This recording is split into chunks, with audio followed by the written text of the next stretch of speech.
Something is unfolding in the waters between Iran and Oman that could change far more than oil prices. It could change who holds power when the world's most dangerous choke point starts to close. For years, Washington believed pressure on Tehran would leave Iran isolated, cornered, and desperate. But while the world was watching warships, missiles, and headlines, another move happened in the background. China did not rush in with soldiers. It did something far more strategic. It opened a line. And if that line became an unofficial understanding over the Strait of Hormuz, then what looked like a regional crisis may actually be the moment a much bigger shift began. Because if one country could still move through the world's most important oil artery while others hesitated, then the real story is not just what Iran was doing. The real story is who Iran was willing to make exceptions for. And that raises a question far more explosive than the fighting itself. Did Beijing just turn America's pressure campaign into its own geopolitical opportunity? The Strait of Hormuz is not just another shipping lane. It is the narrow gateway through which a huge share of the world's energy moves every day. When tension rises there, markets shake, militaries reposition, and governments start calling emergency meetings. Everyone knows that. But what most people do not realize is how personal this route is for China. China is one of the biggest buyers of energy tied to this corridor. Its factories, cities, transport systems, and export machine all feel the pulse of what happens in those waters. So when the crisis intensified and traffic through Hormuz came under pressure, Beijing was never going to sit back and simply hope for the best. It had too much at stake. That is where the story takes a serious turn. Reports began to indicate that China was quietly pressing Iran to allow safe passage for oil and gas vessels linked to Chinese interests. Not a public alliance, not a dramatic signing ceremony, just a hard conversation between two states that understood each other's leverage. Iran needed revenue, buyers, and diplomatic breathing room. China needed energy, stability, and proof that even in chaos, it could protect its lifelines. In other words, both sides had a reason to talk. And when two governments have matching needs in the middle of a global crisis, quiet arrangements often matter more than public speeches. If that understanding was real, even informally, then the implications were massive. Because this was not only about tankers getting through a narrow channel. It was about whether American pressure could be selectively bypassed. It was about whether Iran could reward one major power while defying another. And it was about whether China had found a way to do what it does best in geopolitics, stay officially restrained while privately expanding influence. However, this is where things become even more uncomfortable for Washington. China was not acting like a loyal bystander to an American strategy. It was acting like a power with its own map, its own priorities, and its own plan for the region. To understand why this matters so much, you have to go back before the latest crisis. China and Iran have spent years building a relationship that is less emotional than it is brutally practical. Iran has oil that much of the world avoids because of sanctions and risk. China has money, markets, industrial goods, and diplomatic weight. That exchange created a lifeline. Over time, Beijing became the main buyer of Iranian crude. For Tehran, that was survival. For China, it was access to discounted energy and another way to weaken the force of American sanctions without openly confronting the United States head-on. But the relationship goes beyond oil cargoes. The two sides have also built deeper channels in technology, security cooperation, and long-term strategic planning. Not the kind of alliance where one country promises to fight the other's wars. China has been very careful not to make that mistake.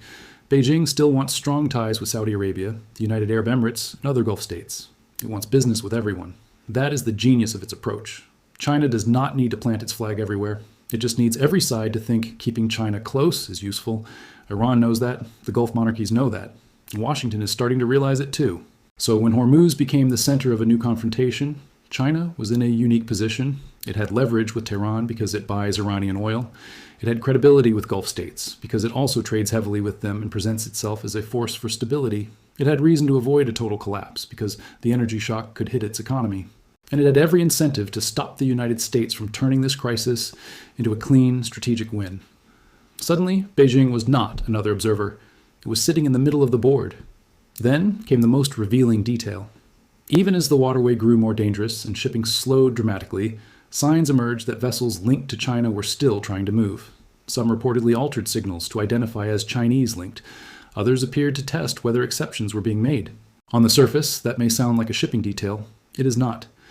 In a crisis zone, exceptions reveal hierarchy. They tell you who has influence. They tell you whose phone calls get answered. And they tell you who Tehran is willing to accommodate when the pressure is highest. But what happened next changed everything.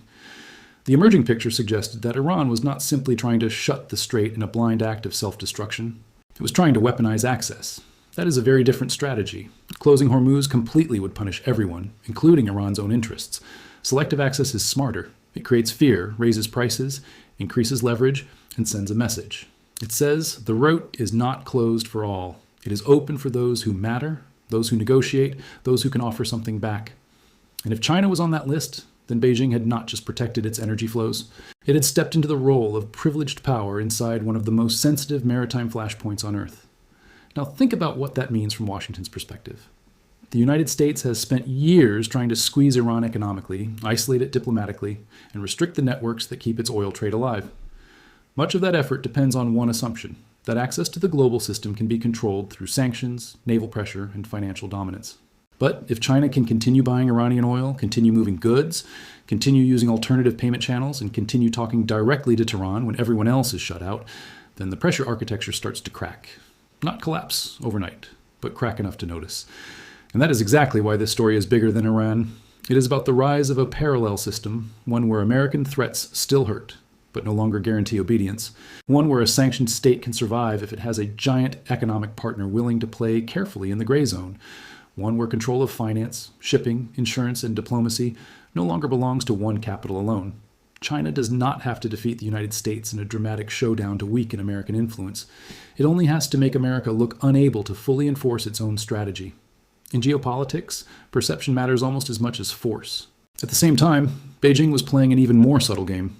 Publicly, it called for calm, ceasefire, restraint, and the protection of normal navigation. It spoke the language of stability. It held conversations not just with Iran, but with Saudi Arabia, the UAE, and other regional players. That balancing act was not accidental. China wanted to look like the adult in the room while the region burned. It wanted Tehran to keep talking, Gulf states to keep trusting, and Washington to avoid seeing Beijing as openly hostile ahead of broader high-level diplomacy. This was not ideological solidarity. It was disciplined opportunism. That is what makes the so-called Hormuz Deal so fascinating. It may not have looked like a formal treaty. It may never be confirmed in a dramatic document. But geopolitics is often built on understandings that never make it to a podium. If China was quietly urging Iran to allow safe passage for Chinese-connected oil and gas shipments, and if Iran was willing to make that exception while using the strait as leverage against others, then the essence of a deal was already there, not a romantic alliance, a transaction. You protect my lifeline, I remain your most important customer. You give me room, I give you relevance, quiet, deniable, effective. And for Iran, the benefits were obvious. China is not just any buyer. It is the buyer that matters most when sanctions bite hardest. Losing Western markets hurt Tehran. Losing China would be far worse. So Iran had every reason to make sure Beijing did not turn against it. Allowing Chinese-linked cargoes some degree of passage, or at least exploring that possibility, would have been one way to preserve the relationship, while showing the world that Iran still had options. More importantly, it would show that Tehran could use crisis not only to threaten, but to negotiate. For China, the gains were even broader. First, it could protect a critical share of its energy security at a moment of rising danger. Second, it could strengthen its image as the one power able to talk to every side. Third, it could quietly expand the use of non-Western payment systems and shipping networks tied to sanctioned trade. Fourth, it could watch American military and diplomatic behavior in real time, gathering lessons that may matter far beyond the Gulf. What most people do not realize is that Beijing studies every major crisis, not just for the immediate outcome, but for future scenarios. How Washington reacts under pressure, how coalitions hold together, how quickly markets panic, how naval power is used. None of that goes unnoticed. That last point is where the stakes become global, because the real battlefield here may not be Iran at all. It may be the future contest between China and the United States. If Beijing can preserve its access, shield a partner from total collapse, and position itself as an indispensable intermediary, then it gains far more than oil. It gains confidence. It gains a template. It gains evidence that in a world of fragmented power, quiet leverage can outperform loud dominance. And if American resources are pulled deeper into Middle Eastern crises, that has consequences for Asia too. Every ship deployed, every diplomatic emergency, every strategic distraction sends a signal to Beijing about bandwidth, focus, and fatigue. Meanwhile, Washington was not blind to what was happening. That is why pressure began extending toward Chinese refineries, shipping firms, and the wider networks accused of helping move Iranian crude. The message was clear. If China keeps this channel alive, the United States can raise the cost. But that approach also carried risk. Push too hard, and Beijing has even more reason to accelerate alternatives to dollar-based trade in Western-controlled systems. Push too softly, and Iran keeps breathing through the Chinese connection. This is the trap. America can punish the workaround, but every punishment also proves why rivals want a workaround in the first place. And then there was the regional angle. Gulf states were watching all of this with deep anxiety. They depend on open sea lanes, stable export flows, and predictable security guarantees. Yet they also know China is one of their biggest economic partners.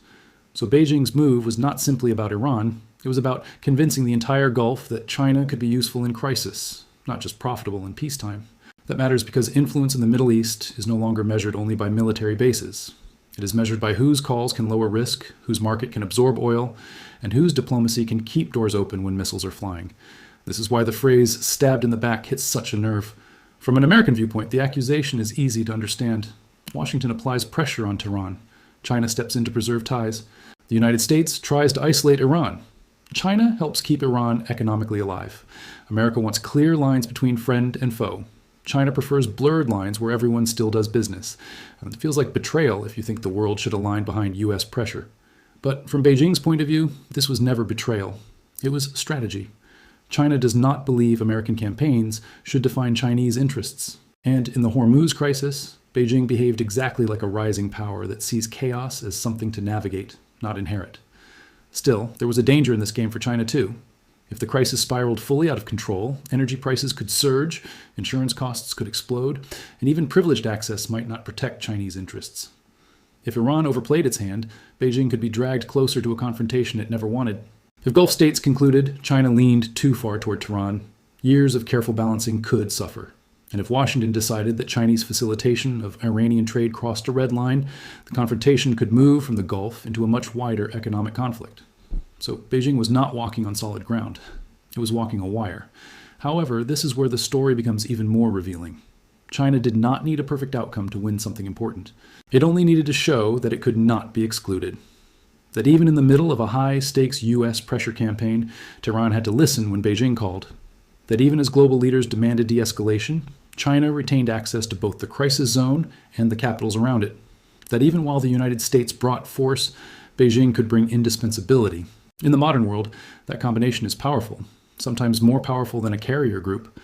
So was there really a secret Hormuz deal? Maybe not in the cinematic sense people imagine. Maybe there was no single room, no final handshake, no document marked confidential. But that misses the point. The real deal was the pattern. China needed the strait open, at least enough for its interests. Iran needed China engaged, buying, and not turning away. Both sides had motive. Both sides had channels. Both sides had reasons to keep it quiet. When actions line up that neatly in the middle of a crisis, the absence of a formal announcement does not make the arrangement less real. It may make it more real. And that is the warning hidden beneath the headlines. The next era of great power conflict may not begin with a declaration of war. It may begin with selective access, quiet exemptions, alternative payments, deniable shipping networks, and relationships built in the shadows while everyone else argues in public. Hormuz may have offered a glimpse of that future. Not a world where China replaces the United States overnight, but a world where America no longer gets to decide alone who is isolated and who is not. A world where pressure creates opportunity for a rival patient, enough to wait beside the choke point. In the end, the most important question is not whether China and Iran trust each other. They probably do not, at least not deeply. The real question is simpler and more dangerous. Can they use each other effectively against a system both want to weaken for different reasons? Because if the answer is yes, then the episode in Hormuz was not a side story to a regional crisis. It was a preview of how the next geopolitical order may be built, quietly, transaction by transaction, exception by exception, until one day the world looks up and realizes the balance has already shifted. And if that moment has begun, then what happened in those narrow waters was not just about passage, it was about power.